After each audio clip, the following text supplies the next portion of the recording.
mulai nggih. Assalamualaikum warahmatullahi wabarakatuh. Waalaikumsalam warahmatullahi wabarakatuh. Sebelum acara kita mulai, mari kita berdoa dulu. Silakan dipimpin.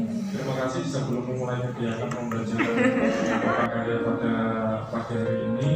Mari kita berdoa bersama-sama semoga kegiatan pada pagi hari ini diberikan kemudahan, kelancaran, dan diridhoi Allah Subhanahu wa Ta'ala. Amin. Mari berdoa. Bismillahirrahmanirrahim. Ini biar konsentrasi, kita ini nanti tebak-tebakan.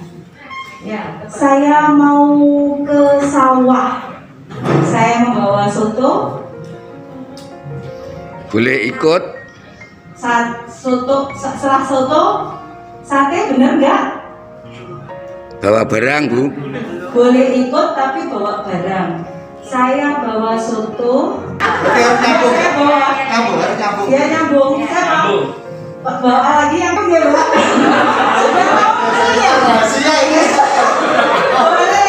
Boleh ikut tapi harus bawa barang.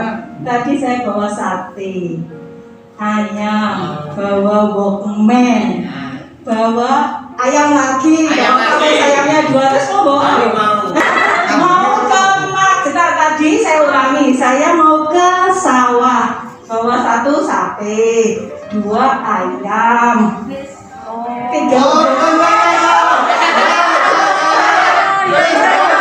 Kediri, Bawa kue. es teh, durian, ikan, rendang.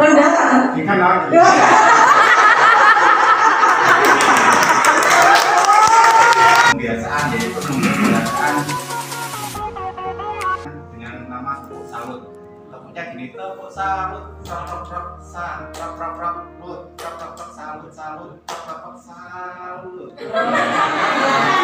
Gerakan ya. Ya, itu. Kita ada sebentar ya. Nanti kita persembahkan untuk PP kita yang luar biasa. Tepuk salut.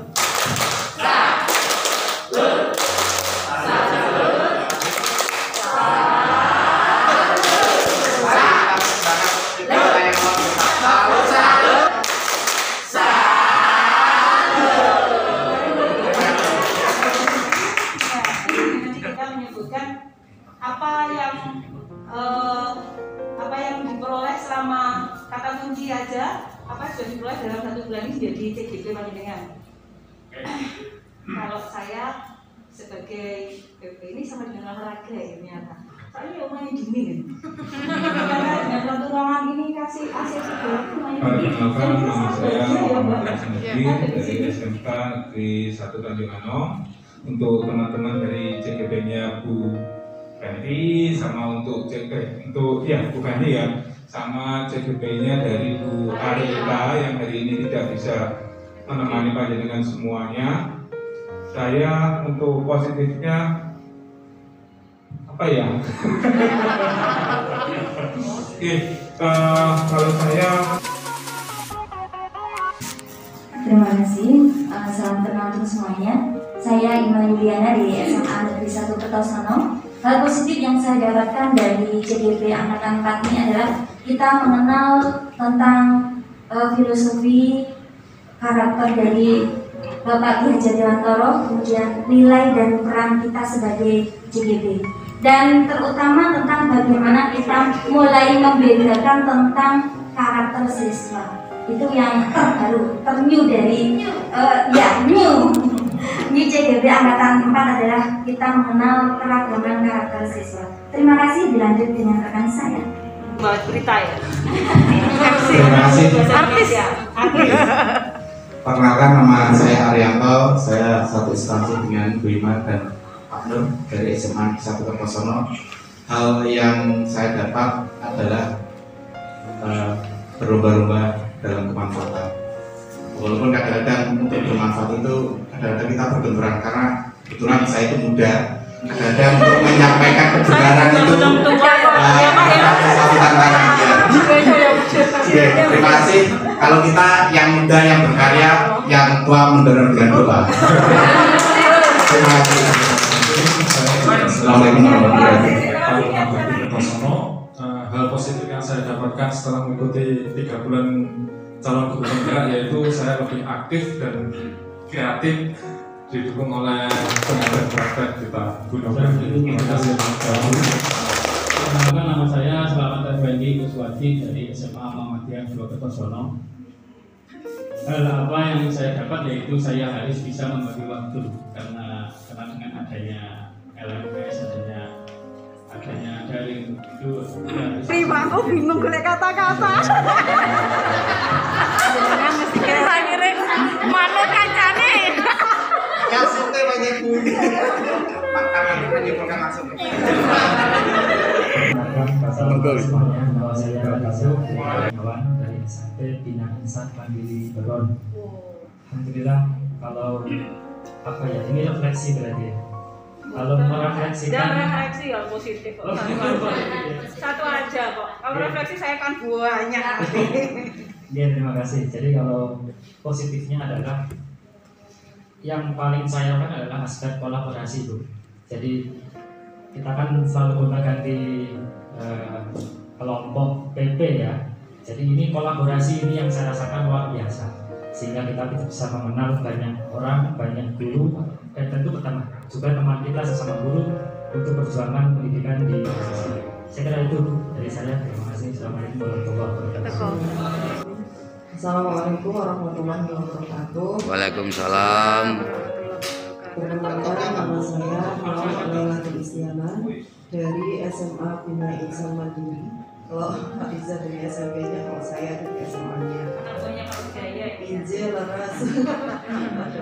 Hal positif yang saya dapatkan adalah inovasi. Ini yang penting sekali karena saya pikir dalam proses pembelajaran inovasi itu pasti harus dilakukan untuk anak-anak supaya tertarik dalam proses pembelajaran. Assalamualaikum warahmatullahi wabarakatuh. Saya Supratiwi dari SMK Muhammadiyah 1 Beron. Hal positif yang saya dapatkan, saya selalu bersemangat dan belajar.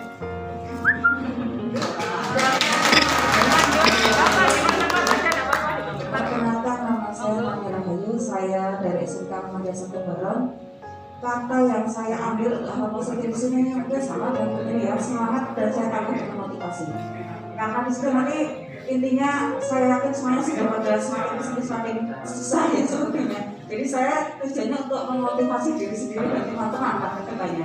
Assalamualaikum warahmatullahi wabarakatuh. Perkenalkan, nama saya Mama Sari dari TK Pertiwi 1 Beron. Hal positif yang sudah saya dapatkan selama 3 bulan ini adalah mampu menciptakan sebuah eksperimen baru, di mana kita saat ini bertemu dengan CGP dari berbagai jenjang, yaitu dari TK, SD, SMP, dan SMK, dan itu membuat saya semakin termotivasi untuk melakukan sebuah inovasi. Terima kasih. Perkenalkan, saya Muhammad Abdulwanto dari SD Negeri 5 Katepan. Hal positif yang sudah saya lakukan pada bulan-bulan ini yaitu pentingnya kolaboratif, sehingga kita bisa dapat mengenal karakter. Assalamualaikum warahmatullahi wabarakatuh. Terima kasih. Perkenalkan, nama saya Lastri, saya dari SD Negeri 2 Solo Tanjung. Hal positif dari 3 bulan yang sudah saya dapat, mungkin belajar lagi, karena terus terang di 3 bulan sebelumnya saya kasih. Assalamualaikum warahmatullahi wabarakatuh. Saya Siani dari SDN 2 Jambi. Hal positif yang saya dapatkan selama 3 bulan ini adalah semangat, menyemangati dan semangat baik antar sesama. Yun sewu. Assalamualaikum warahmatullahi wabarakatuh. Perkenalkan, saya Elisa. Nama lengkap saya Tri Elisa. Yang saya dapat selama Sumber Kepuh, Kecamatan Magi, yaitu termotivasi untuk lebih aktif dan kreatif.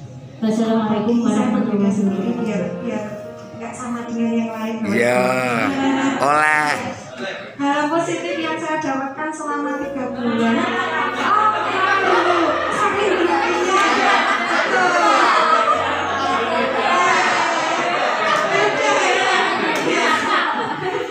saya Yeni Triwayuni. Saya dari SDN 6 Samageng, Kecamatan Prambon. Ya. Hal positif yang saya dapatkan yang paling berkesan itu yang bulan terakhir ini Bapak Ibu, yaitu melatih kesabaran. Karena apa? Memasukkan di LMS glowong nggak menyenangkan itu penerapannya itu di anak-anak kita juga harus sebar meladeni anak-anak SD. Demikian dari saya, selamat pagi. Assalamualaikum warahmatullahi wabarakatuh. Saya Nur Hendri dari SMAN 1 Kertosono. Tadi ada 3 Bapak Ibu, sudah kenal. Ada beliau. Saya yang paling tua di antara itu. Nah, setelah kumpul dengan orang-orang muda luar biasa hebat. Pak Sikit tadi langsung Pak kita pulang nanti rasanya lebih muda lah ya. Kok gak gonceng sih Lim? Astagfirullah. Hal positif yang saya dapat, Ibu CP dan Bapak CP yang luar biasa, Bapak CP. PP, beliaunya dong. Mohon maaf Bu Wendy dan Pak Najib, siapa tadi? Hal positif yang saya dapat adalah saya berusaha mempertahankan keistiqomahan saya dalam tugas dan mengerjakan pelatihan ini. Nama itu saya di modul 2 lebih baik. Tekan logo masih disampaikan. Terima kasih. Perkenalkan, saya Muhammad Sikit Nur Yakin dari SMK Negeri 1 Kertosono. SMK Gresik 1 Semangker, kalau saya Semek Saker. Gak mau kalau hal positif yang saya dapat salah satunya bukit tinggi, karena hal positifnya sangat banyak. Saya kemarin mencoba mempraktekkan keyakinan kelas seperti yang saya sudah pernah matur sama Bu Fenty. Hasilnya luar biasa. Sebelumnya tidak ada hal seperti ini. Keyakinan kelas saya praktekkan, produktivitas anak-anak meningkat dalam hal praktek. Kemudian tingkat partisipasi anak yang biasanya turun juga meningkat. Di satu sisi membuat saya kewalahan, karena anak akan terus interaksi dengan saya. Produk ini bagaimana? Produk ini bagaimana? Tapi itu alhamdulillah saya syukuri. Biarpun saya kelelahan, banyak hal yang saya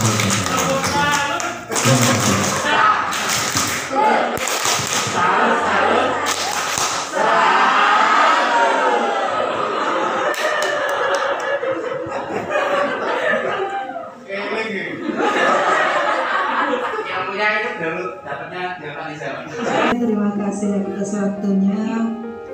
Perkenalkan, nama saya Umi Nasiratul Hikmah dari SDN 3 Nyadirejo, Kecamatan Tanjung Anom. Hal positif yang saya dapatkan selama 3 bulan terakhir ini, yang paling bermanfaat untuk anak-anak adalah pada 1 bulan terakhir ini, dan membuat saya paling salut sama anak-anak. Jadi budaya-budaya positif yang sudah ditanamkan pada anak-anak, ya, diantaranya salah satunya adalah literasi membaca. Salah satunya itu saya pesan sama anak-anak, tolong nanti ada Bu Umi atau tidak ada Bu Umi, kegiatan jangan sampai ditinggalkan. Alhamdulillah itu yang membuat saya salut sama anak-anak. Ternyata setelah saya tinggal kufrek, Pak. Oh maaf, ini kegiatan di sekolah tidak ada hentinya. Jadi anak-anak itu tetap semangat dengan apa yang sudah saya berikan, saya terapkan. Jadi tidak pernah merubah ketika saya tidak ada di kelas.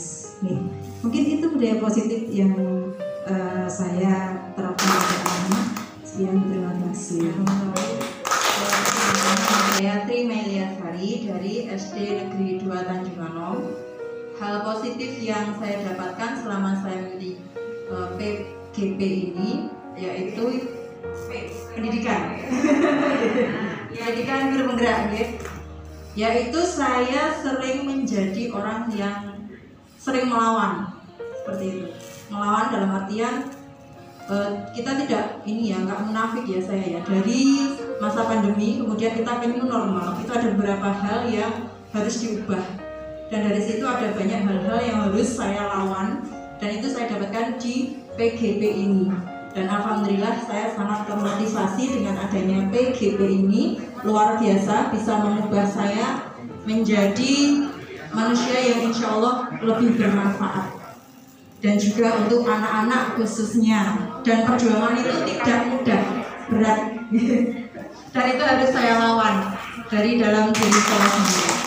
Oke, sekian dari saya, terima kasih. Assalamualaikum warahmatullahi wabarakatuh. Perkenalkan, nama saya Diki Listiana, saya dari SD Negeri 2 Tanjung Anom. Bapak Ibu, ada satu hal positif yang terpenting untuk saya, yaitu hanya satu kata, komitmen. Mungkin saya komitmen hampir sama dengan Pak siapa tadi, istiqomah. Itu versi Islamnya. Seperti itu ya. Jadi benar ya Pak, kalau kita sehebat apapun, sekreatif apapun, seinovatif apapun, kalau tidak ada komitmen, itu tidak akan berjalan. Contoh kecil saja pada diri saya sendiri. Pada saat mengerjakan LMS, kalau tidak ada komitmen, pasti akan tertunda-tunda. Lah, sesuk enek, bahkan numpuk-numpuk. Nah, itu penting sekali adanya komitmen. Nah, itu positif dari saya. Itu pun juga harus diterapkan untuk anak-anak didik kita semuanya, biar mereka terbiasa untuk komitmen. Terima kasih. Wassalamualaikum warahmatullahi wabarakatuh. Menyampaikan permasalahan yang ada di sekolah kita ataupun di diri kita. Kita coba dengar secara luar biasa memberikan. Kan sebelum istirahat. Oke. Komunitas praktis adalah sekelompok individu yang memiliki semangat dan kegelisahan yang sama tentang praktik yang mereka lakukan dan ingin melakukannya dengan lebih baik dengan berinteraksi secara rutin. Jadi poinnya di sini adalah kegelisahan, gitu, yang sama gitu. Kita kan pengennya berubah, tapi kadang lingkungan kita yang tidak mendukung. Nah ini nanti terus kemudian secara rutin gitu. Kalau kita nggak rutin ya sama aja. Terus nanti kita ketemu 1 bulan ini, terus kemudian karena tidak intens, akhirnya juga solusi-solusi yang timbul ini juga tidak akan terselesaikan. Jadi butuh kerutinan, butuh waktu dari kita untuk berkumpul dengan teman-teman yang punya visi yang sama, punya kegelisahan yang sama, punya semangat yang sama untuk menyelesaikan masalah tersebut. Oke, berikutnya. Dan kolaborasi sesama anggota. Yang ketiga, mendampingi anggota untuk memulai dan mempertahankan pembelajaran mereka. Jadi di sini nanti setiap komunitas, setiap anggota atau ini tidak hanya harusnya teman yang mempunyai kesulitan. Contoh komunitas praktik guru di sekolah menengah pertama Merdeka. Contohnya, domanya adalah guru-guru di sekolah menengah pertama Merdeka yang memiliki tujuan dan menjadi guru yang berpusat pada murid. Nah, di sini kan tidak ditekankan untuk satu mapel. Jadi boleh panjenengan, kalau tadi Bu Irma kan bin kelas 10, kelas 11, kelas 12. Nah, ini boleh Bu Irma panjenengan berkolaborasi dengan teman-teman di luar mapel B untuk membentuk sebuah komunitas praktisi. Kemudian yang kedua, adanya kesepakatan pertemuan 2 minggu sekali di sekolah untuk belajar bersama dan berbagi praktik baik. Yang agak sulit itu kadang di sini lah, praktik baiknya itu. Kemudian yang praktiknya adanya catatan ringkas pembelajaran, kemudian foto, video kegiatan, kumpulan dan kumpulan dokumen hasil refleksi peserta. Jadi ketika nanti dengan membentuk sebuah komunitas di sekolahnya, jangan lupa dokumentasi kegiatan. Oke, ini untuk praktiknya. Jenis aktivitas langsung berbagi masalah dan mengembangkan proses untuk mencari penyelesaian masalah. Oke, ini mungkin Pak Dinan bisa baca sendiri aja. Nggak perlu saya jelaskan, panjenengan pasti juga paham. Oke Bu, sudah selesai. Jadi Alhamdulillah. selesai untuk jenis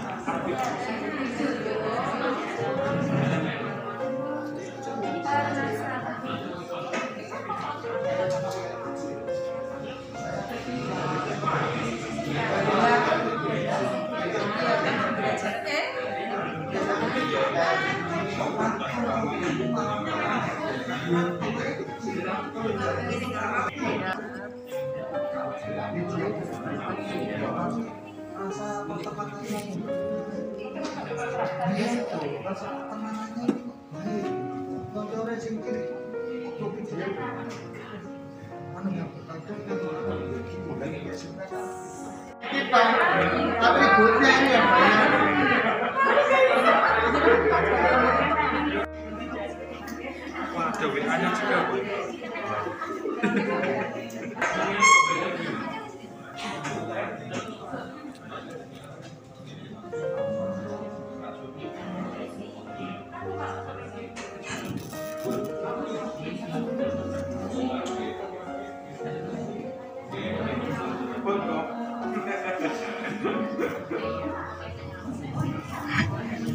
Assalamualaikum warahmatullahi wabarakatuh. Kami dari kelompok Do ingin mempresentasikan hasil kelompok kami, yaitu terkait dengan permasalahan siswa. Di sini tadi sebenarnya ada 6 permasalahan siswa, namun yang kedua sama, jadi ini tinggal 4. Permasalahan yang pertama yaitu menerapkan budaya positif pada siswa yang berasal dari latar belakang berbeda. Ini maksudnya kesulitan menerapkan budaya positif pada siswa kita yang mungkin latar belakangnya berbeda-beda. Jadi yang pertama, solusi dari kelompok kami, guru bersama dengan warga sekolah harus bisa menjadi teladan yang baik bagi muridnya. Jadi sebelum kita memberikan budaya positif, kita sendiri harus dibudayakan positif dulu. Karena kebanyakan deh, kadang guru melarang muridnya jangan merokok nah, tapi gurunya neng kantin rokok. Itu berarti salah kaprah ya. Jadi harus dibudayakan positif dulu gurunya, harus bisa menjadi teladan yang baik. Baru nanti kita bisa memberikan contoh itu pada murid-murid kita. Ya Bu Guru. Itu yang pertama. Kemudian yang kedua, selain itu kita harus membuat juga keyakinan kelas pada masing-masing kelas yang ada. Karena keyakinan kelas ini kita buat berdasarkan kesepakatan bersama. Tentunya dalam hal yang positif keyakinan itu. Kalau keyakinan itu kita buat berdasarkan kesepakatan bersama, itu cenderung nanti akan dilaksanakan oleh seluruhnya. Kemudian yang tidak kalah penting yaitu yang ketiga, harus ada kolaborasi yang baik antara wali kelas, misalkan ada permasalahan ya, wali kelas, gurunya kalau di tingkat SMP, kemudian guru BK, dan yang tentunya adalah wali murid. Jadi kalau ada permasalahan sedikit dari siswa, kita harus segera menangani. Ya, yang harus ada kolaborasi yang baik antara semuanya. Jadi orang tua juga tahu, oh ternyata anak saya di sekolah seperti ini. Makanya di sekolah nanti juga ada pengawasan. Jadi seperti itu. Kemudian masalah yang kedua, menghadapi keberagaman kebutuhan murid baik latar belakang input dan outputnya. Jadi kesulitan menghadapi keberagaman kebutuhan murid. Jadi ini kaitannya dengan proses pembelajaran. Jadi bagaimana cara kita memberikan pembelajaran di kelas yang baik dengan kebutuhan murid yang berbeda-beda. Jadi yang pertama, guru itu harus mampu memetakan kebutuhan belajar siswa terlebih dahulu. Siswa saya ini butuh apa, Dok?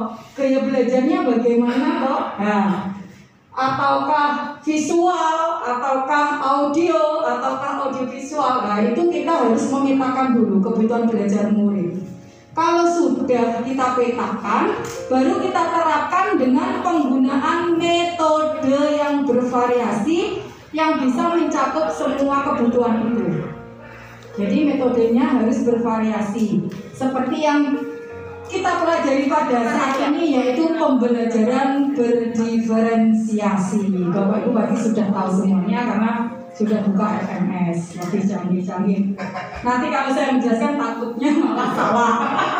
Pelajari sendiri di FMS ya. Itu caranya mengatasi kebutuhan murid yang berbeda. Kemudian untuk permasalahan yang kedua dan ketiga akan dijelaskan oleh rekan saya. Monggo. Terima kasih. Bapak Ibu yang saya hormati, dua problem di atas tadi yang hasil diskusi kita dengan teman-teman itu memang betul adanya. Untuk yang soal kedua, permasalahan kedua terkait dengan kebutuhan belajar siswa memang menjadi topik hangat Bapak di LMS kita pada minggu-minggu ini, dan itu belum selesai karena masih perlu kita diskusikan yang seharusnya pada hari ini ternyata bersamaan dengan kegiatan kita, sehingga kita berkoordinasi dengan instruktur kita, kita diberi solusi insya Allah hari tapi di LMS Senin. Ternyata saya kemarin buka di LMS itu hari Senin, sehingga Senin nanti kita bisa diskusi lanjut, sehingga ini masih belum final Bapak, masih menjadi topik hangat diskusi kita. Berikutnya Bapak Ibu, terkait problem yang ketiga, permasalahan siswa, mengatasi siswa yang istimewa di kelas dalam hal sosial emosional. Tadi kami mau bertanya sebenarnya seperti Pak Nasruddin, karena istimewanya apa? Ternyata dari kelompok kami setelah membaca masalah berikut adalah sosial emosional, kami langsung menangkap kira-kira ini anak berkebutuhan khusus apa anak gampang muring-muring. Saya mau tanya tadi Pak Jenengan sempat tanya, saya juga mau tanya, kata bocah ini gampang muring-muring.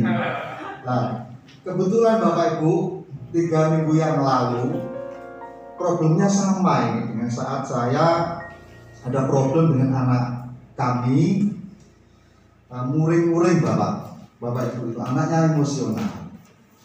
Saat mendapatkan ini itu tidak sesuai karepnya gitu, keinginannya terasa itu tingkat emosionalnya tinggi. Satpam ditantang dulu, kepala tata usaha ditantang dulu. Ternyata betul, setelah saya gali informasi lebih jauh, pendekat betul, bukan pendekat dalam arti yang lain Pak. Memang betul pendekat. Nah, ini sangat kasuistis, dan memang dari kelompok kami ada pernah menangani masalah ini, dan alhamdulillah menjadi solusi yang baik, dan sekarang kayak sembuh dalam tahap penyembuhan. Solusinya apa Bapak Ibu?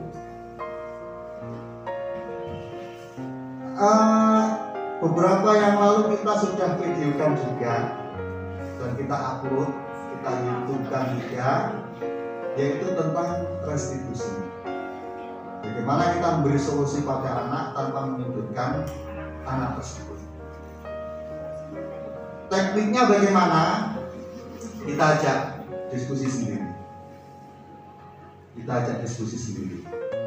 Dan memang saat itu memang tatak-tatakan, karena dari beberapa informasi itu anak kelas 12 berapa? Menurut saya kayak panjenengan gitu. Ini cara aku dijotos, itu mesti aku tahu ya. orang kita pakai juga. Sehingga langsung saya buka komunikasi. Pak Sigit bukan punya ilmu seperti kamu. Ilmu saya mengajar. Kalau kamu ngejak lek-lekan membuat produk, terutama dari pihak keluarga. Solusi dari kelompok kami mengidentifikasi latar belakang siswa dengan melakukan pendekatan pada siswa. Jadi tetap Bapak Ibu kita ngobrol-ngobrol dulu dengan siswa. Kasusnya apa? Apakah betul karena pengaruh kuat dari rumah, situasi dari rumah, nggak tahu situasi dari rumah bagaimana kan kita belum tahu. Sehingga kelompok kami memberi solusi adalah identifikasi awal. Kita ajak ngobrol. Berikutnya dari hasil komunikasi itu, kalau memang dirasa kita perlu berkomunikasi dengan orang tua, itu langkah berikutnya kita hadirkan orang tua ke sekolah. Kalau memang dirasa komunikasi itu masih belum nyambung, maka kita harus home visit. Kita datang ke rumahnya untuk silaturahim. Biasanya kalau home visit, saya memanggil itu jarang Bapak Ibu. Pengalaman saya Pak. Saya bulan, saya silaturahim ke rumahnya karena saya ingin tahu bagaimana sih anak ini di rumahnya itu. Dan alhamdulillah hasilnya sangat positif, melebihi orang tua yang kita panggil di sekolah. Dan pulangnya kadang saya sendiri dibawain mangga, telur, macam-macam loh, jawanin gini. Karena terima kasihnya, dulunya datang di rumah membantu menemukan solusi putranya. Salah satunya rasa terima kasihnya itu diberi oleh-oleh seperti itu. Berikutnya Bapak Ibu, kalau dirasa belum ada solusinya, maka ditingkatkan lagi level penanganannya. Kita membangun kolaborasi dengan semua komponen. Bisa dengan wali kelas, bisa dengan guru BK.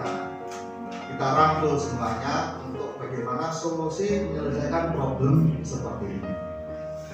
Itu kurang lebih hal-hal yang bisa saya sampaikan mengenai problem-problem yang ada. Ada tambahan dari kelompok kami?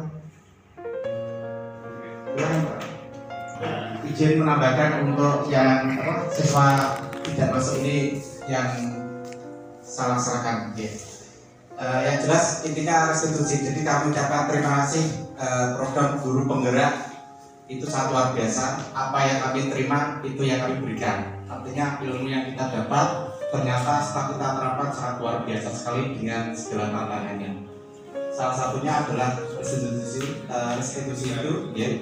Salah satunya gini, kita ajak berpikir ke depan. Contoh seperti ini. Besok rencananya mau lulus SMA berapa tahun?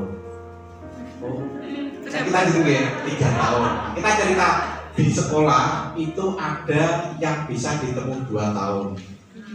Jadi kan ada percepatan. Jika nanti 2 tahun dipercepat bisa, maka ada sistem perlanjutan.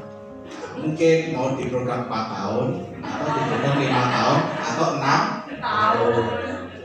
Kita di sini kan dititipi orang tuamu.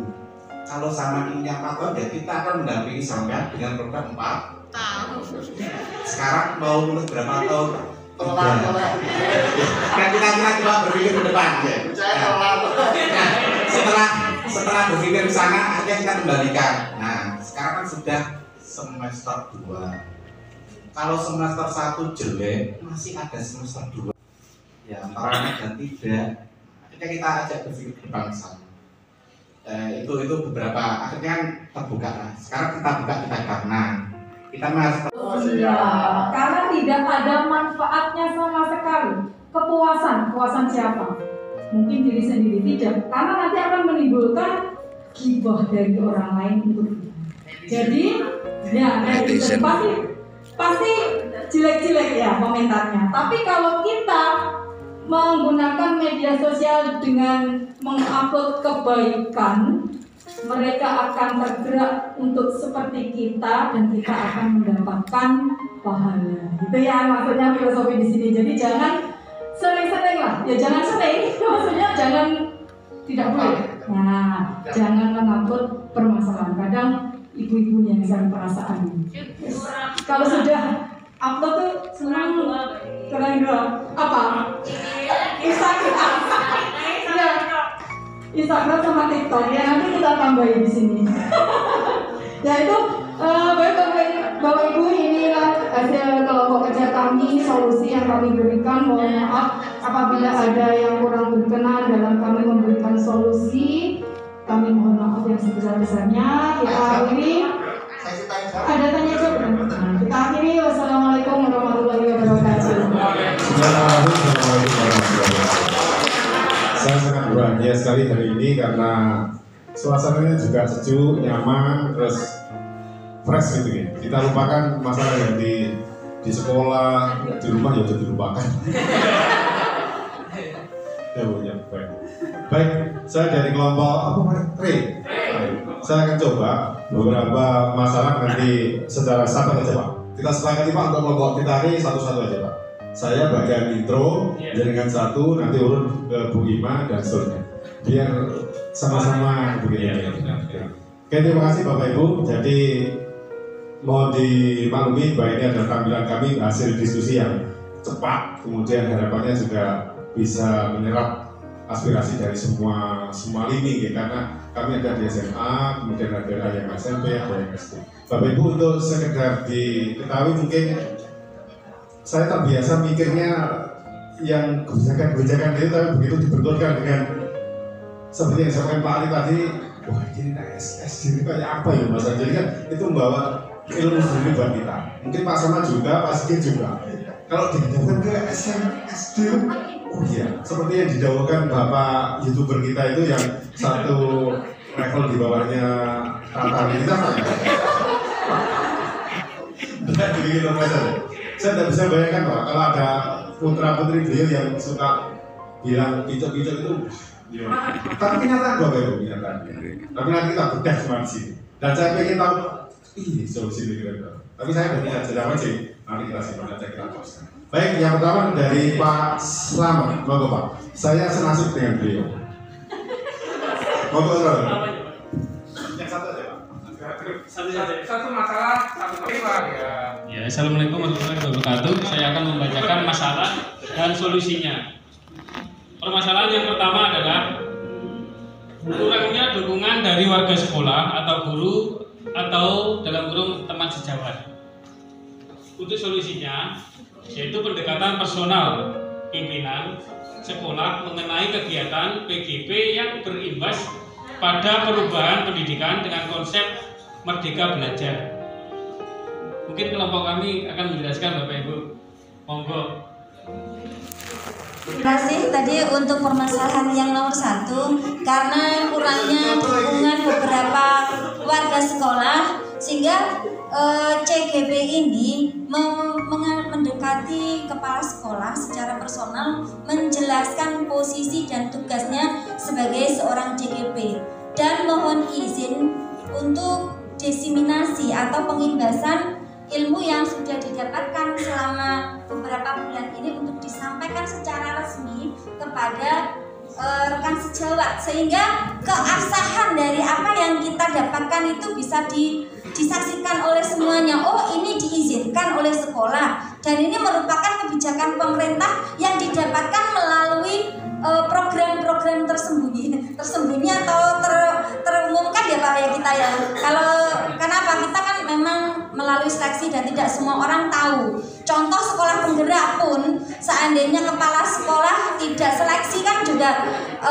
tidak dipilih sebagai sekolah penggerak. Sementara kita pun melalui seleksi, ya alhamdulillah sekarang kita berkumpul seperti ini. Sehingga kita perlu keabsahan. Oh ini loh diumumkan, ini loh seperti ini. Kita tuh memang sah bergerak di bawah Kemendikbud begitu. Sehingga apa yang kita dapatkan dan ketika kita diseminasikan, kita imbaskan itu diakui juga oleh guru-guru yang lain yang belum berkesempatan untuk duduk seperti kita, berkegiatan seperti kita seperti ini. Jadi perlu pendekatan personal kita sampaikan kepada Bapak Kepala Sekolah sehingga kita diizinkan untuk secara resmi untuk menyampaikan apa yang kita dapatkan.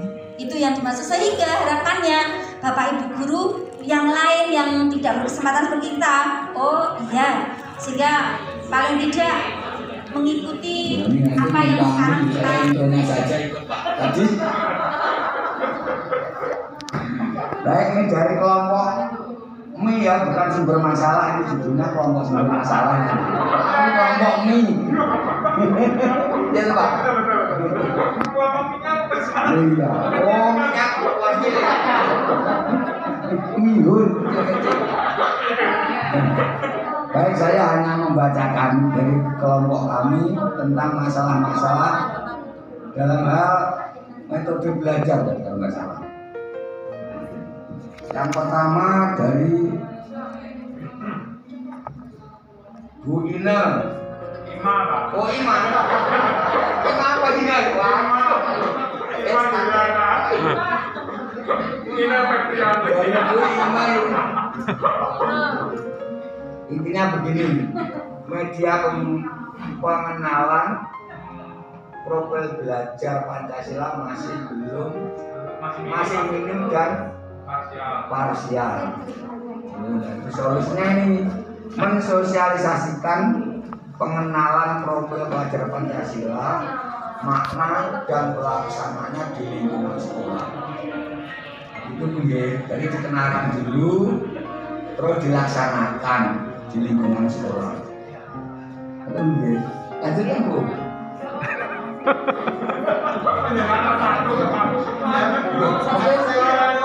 Putaran yang nanti.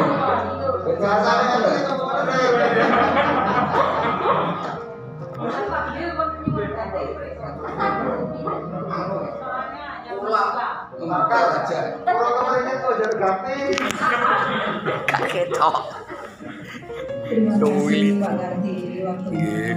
Ini tadi baru sambil. Iya. Sudah minta ganti Pak. Sudah. Ya.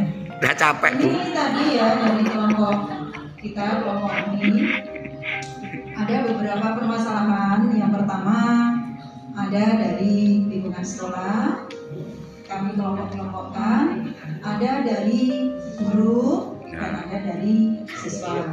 Nah, kebetulan tadi yang dibacakan Pak Adi ini tadi ya, media pengenalan profil pelajar Pancasila masih minim dan personal, gitu ya dia.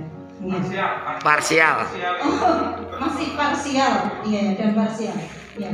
Nah, jadi solusinya dari kelompok kami tadi itu perlu mensosialisasikan pengenalan profil pelajar Pancasila, maknanya bagaimana dan pelaksanaan di lingkungan sekolah. Dikarenakan gini, kita itu sebenarnya sudah melaksanakan profil pelajar Pancasila itu sebenarnya sudah kita laksanakan. Cuma ini bahasanya saja kan, profil pelajar Pancasila itu yang bagaimana.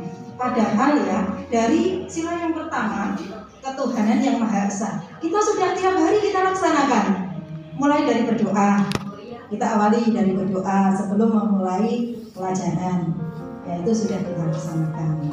Nah, terus pada sila yang kedua misalnya, nah itu juga sudah kita laksanakan setiap hari. Jadi kerjasama dan sebagainya itu semua sebenarnya sudah mengacu pada profil pelajar Pancasila.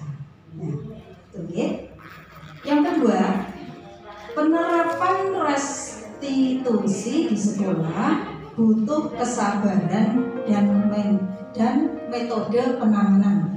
Nah, ini sebenarnya kalau menurut saya itu SOP-nya, ya, agar teori dan praktek itu bisa sinkron. Yaitu kalau di SMA Bapak Y, kalau di SD insya Allah kemungkinan kecil. Kalau di SD, di TK, di SD itu kemungkinan kecil. Kalau di SMA permasalahan-permasalahan itu sering terjadi. Ini yang terjadi di sekolah. Yang selanjutnya adalah ini permasalahan di antara guru ya, kurangnya personel guru di sekolah. Nah sekarang banyak sekali Bapak Ibu kurang personel di sekolah itu ya. Sekarang kita tidak boleh untuk itu butuh kesabaran dari kita dan butuh penanganan juga. Nah ini ya, jadi Ini saya kasih di sini solusinya 100 jempol untuk yang membuat pertanyaan. Terus yang ketiga, lingkungan sekolah yang kurang kondusif. Nah, ini sebenarnya ini adalah lingkungan sekolah yang kurang kondusif. Ini saya sendiri yang buat tadi. Iya betul. Mungkin di mana-mana, di sekolah mana-mana tidak ada yang seperti sekolah saya. Iya, sekolah saya itu di tengah-tengah lingkungan masyarakat. Jadi di SDN 3 Ngadirejo, ya Tanjung Anom, Jaruman. Iya, jadi sekolah saya itu di tengah-tengah ada jalan umum. Luar biasa. Iya, jadi yang gedung bagian utara dengan gedung bagian selatan, tengahnya ada jalan umum, Bapak Ibu. Iya, bisa. Hanya sekolah saya yang satu. Iya. Nah, ketika upacara bendera saja kita harus, tapi alhamdulillah yang lingkungan di sekitar saya itu sudah paham. Ketika upacara bendera atau senam itu pasti menunggu selesai. Nah, jadi kalau yang lewat orang itu tidak apa-apa, Bapak Ibu. Kadang sapi juga. Orang bawa sapi itu sudah lewat di tengah-tengah. Dan kita upacara sapinya dituntun. Bapak tunggu sebentar, turun sebentar lagi upacaranya selesai. Itu Pak. Nah, kami ingin menerapkan Bapak Ibu ya. Sebenarnya kami ingin terapkan budaya bersih pada anak-anak. Itu sudah gini. Tolong kalau ada sampah 1 atau 2 langsung diambil masukkan tong sampah. Itu sebenarnya anak-anak sudah mau ya, sudah siap untuk melaksanakan. Tapi kotoran sapi, kotoran sapi, ambil kotoran ayam. Saya itu sampai bingung ya, pinginnya buat taman di sekolah. Kalau kita ada taman kelihatan asri dan sebagainya. Setiap kita tanam bunga, udah kita nangkring, udah habis semua. Nah itulah. Ya, jadi kita juga nggak punya pagar, pagar sekolah itu nggak ada. Nah, namanya jalan umum. Memang gapura itu SDN 3 Ngadirejo di gapura depan. Tapi itu jalan. Ya untungnya saja itu jalannya jalan buntu. Jadi di sekolah saya paling ujung. Ke sana buntu sawah, jadi banyak orang-orang menuju ke sawah. Yang saya khawatirkan apa? Itu kalau truk yang panen, ya ketika panen itu sering dulu kejadian itu anak-anak ketika ada truk lewat itu gandul. Nah itu sering sekali. Nah gandul terus keseret, pernah 1 kali seperti itu. Jadi anak-anak keseretnya. Makanya kita antisipasi sekali ya. Ketika ada panenan, nah itu kita selalu waspada ke anak-anak. Anak-anak tolong setiap ada motor atau mobil lewat sini, anak-anak nggak boleh gandul dan sebagainya. Apa sih yang kita rasakan dari kegiatan diskusi ini? Kita merasa nyaman menyampaikan permasalahan yang ada di sekolah kita ataupun di diri kita. Kita tadi Pak Jenderal secara luar biasa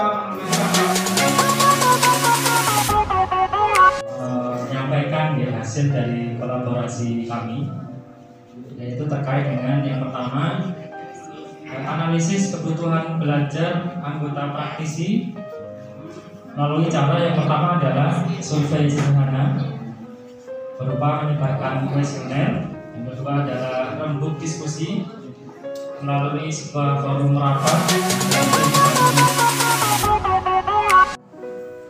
Beberapa yang kami ambil di sini yang pertama adalah narasumber bisa diambilkan dari rekan guru yang kompeten, yang mana di situ sudah memiliki praktek baik untuk bisa diaplikasikan di dalam sekolah. Kemudian yang kedua adalah rekan guru. Ini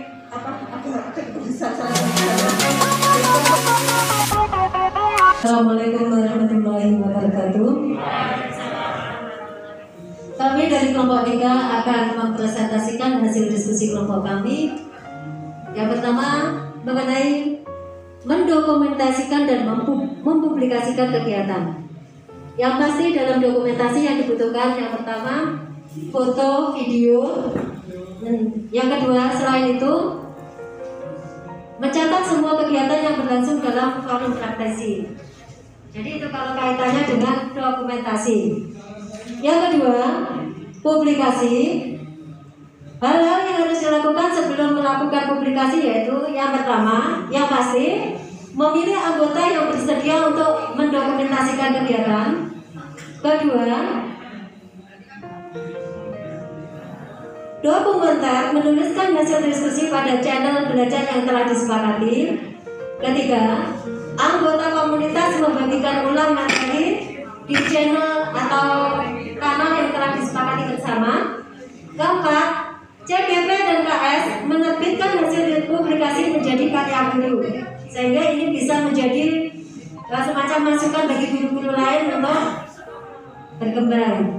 Kelima, anggota komunitas menyepakati tata cara penulisan publikasi. Jadi tata cara penulisan publikasi ini disepakati agar tidak timbul istilahnya pertentangan dari anggota-anggota forum itu tadi. Yang kedua, kaitannya dengan mendampingi rekan sejawat dalam mempraktikkan hasil belajar di komunitas. Hal pertama yang kita lakukan yaitu menyemangati rekan sejawat untuk mengaplikasikan praktik baru. Kedua, menanyakan kesulitan dan tantangan saat mengaplikasikan praktik. Ketiga, menanyakan pengalaman menjalankan praktik baru. Kemudian empat, memberikan waktu kepada anggota untuk menerapkan praktik baru. Selanjutnya, mendorong anggota untuk mendokumentasikan kegiatan. Jadi, kalau yang namanya dokumentasi itu penting Bapak Ibu ya. Selanjutnya, kaitannya dengan memfasilitasi evaluasi dan refleksi pembelajaran dan penerapan kegiatan. Kegiatan-kegiatan evaluasi dan refleksi yaitu terutama yang pertama, meninjau kembali tujuan kegiatan belajar. Kedua, melihat apakah rekan sejawat sudah mempraktikkan praktik baik. Tiga, mendokumentasikan dan mengidentifikasi rekan yang sudah mampu dan belum mempraktikkan praktik baru. Selanjutnya yang keempat, melakukan refleksi. Jadi sebagai evaluasi bagi kita, refleksi itu tetap harus ada dalam sebuah kegiatan. Mungkin itu saja yang bisa disampaikan dari kelompok 3. Mungkin tidak ada yang ditanyakan. Mungkin jangan tidak ada yang ditanyakan. Oke, Bapak Ibu mungkin ada pertanyaan? Ini aja kayak baju umpet Pak Ibu. Kenapa geng? Oke, Bapak Ibu, sampun itu apa? Sampun ngobrol. Forum praktisi dalam bentuk ini foto, video, ini file sebenarnya bisa ya. Kegiatannya kan juga biasanya kan kita tidak hanya foto dan video aja. Dokumentasi itu kan bisa berupa file-file kegiatan, oke kan? Nah ini kurang ditambahi ya, oke. Kemudian mencatat semua kegiatan yang berlangsung dalam forum praktisi. Nah ini sebenarnya ini maksudnya di sini ya. Kemudian publikasi memilih anggota yang berdiskusi, dokumenter, anggota komunitas, CGPKS menerbitkan hasil publikasi menjadi karya dulu, anggota komunitas menyampaikan. Kita jadi apa? Luas. Ya sudah meluas kita tadi banyak sekali yang sudah kita diskusikan. Sekarang ini waktunya kita menganalisis diri sendiri, waktunya kita mengajar diri sendiri. Apa saja yang menjadi kelebihan, kelemahan itu adalah dari diri kita sendiri, memulai sebuah komunitas di mana dalam mengawali membangun dalam sebuah komunitas praktisi tentunya ada strategi-strategi. Yang pertama yang jelas adalah membangun percakapan awal. Membangun percakapan awal dengan siapa? Dengan pemimpin sekolah, dengan koordinator urusan, atau di kita itu kalau di SMK itu ada Kakomli ya. Ini adalah kemudian mendokumentasikan dan membangun